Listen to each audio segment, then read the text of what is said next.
میرے سمیت ہر نوجوان نے پہلے ڈاکٹر صاحب کی حکمت عملی اور طریقہ کار کی غلطیوں کی نشاندہی کی، پھر نے مشورہ دیا کہ آپ یہ روش ترک کر دیں۔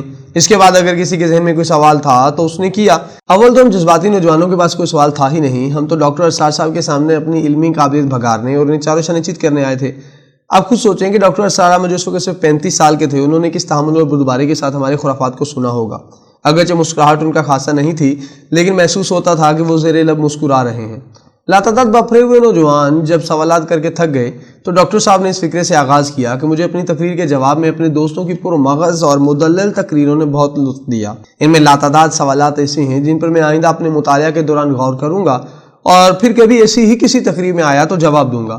غرور کا یہ عالم تھا کہ ہم سمجھ رہے تھے کہ ہم نے اپنے تئیں بہت بڑا میدان مار لیا، لیکن اس واقعے کی شرمندگی اور ندامت آج تک اس قدر مجھے گھیرے رہتی ہے کہ جب بھی میں ڈاکٹر اسرار صاحب سے ملا میرا سر ندامت سے جھکا رہا۔ کئی بار معذرت کی اور آج بھی وہاں جاتا ہوں تو وہ واقعہ مجھے اپنے اندر چھپی ہوئی خجالت میں لے جاتا ہے۔ آج اس واقعے کی ویسی ہی گونج میں نے 44 سال بعد اپنے گزشتہ 2 کالموں کے جواب میں ایک بار پھر محسوس کی ہے۔ اپنے گزشتہ کالم پر جماعت اسلامی کے دشیلوں کے جذباتی رد عمل کے بعد مجھے شدت سے یہ یقین ہو گیا ہے کہ ان جماعت والوں میں یہ رویہ عمران خان کے بے لگام سوشل میڈیا کارکنان کے رد عمل سے ہرگز نہیں پیدا ہوا، بلکہ کہیں نہ کہیں تربیت کا فقدان موجود ہے۔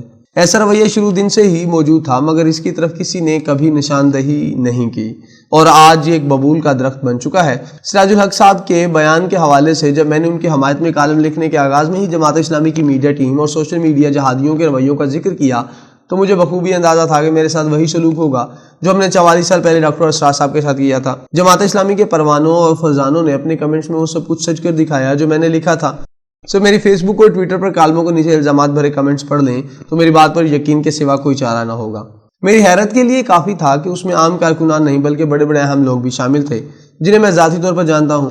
اس میں خرابی دراصل جماعت اسلامی کی نہیں بلکہ اس انتخابی جمہوری سیاست کی ہے کہ جس کے تحت اگر جماعت اسلامی عمران خان کے ساتھ 5 سال کے لیے خیبر پختونخوا میں حکومت میں ہوتی ہے اور ان کے امیر سراج الحق صاحب بحیثیت صوبائی وزیر پی ٹی آئی کے وزیر اعلیٰ کو جواب دہ ہوتے ہیں تو ان سب کو عمران خان میں کوئی برائی نظر نہیں آئی۔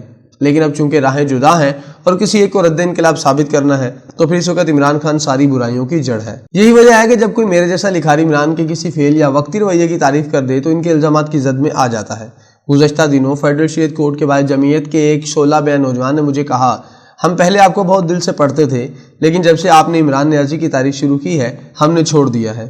میں نے اس سے صرف یہ کہا کہ میں تو آج بھی وہیں کھڑا ہوں جہاں 20 سال پہلے تھا۔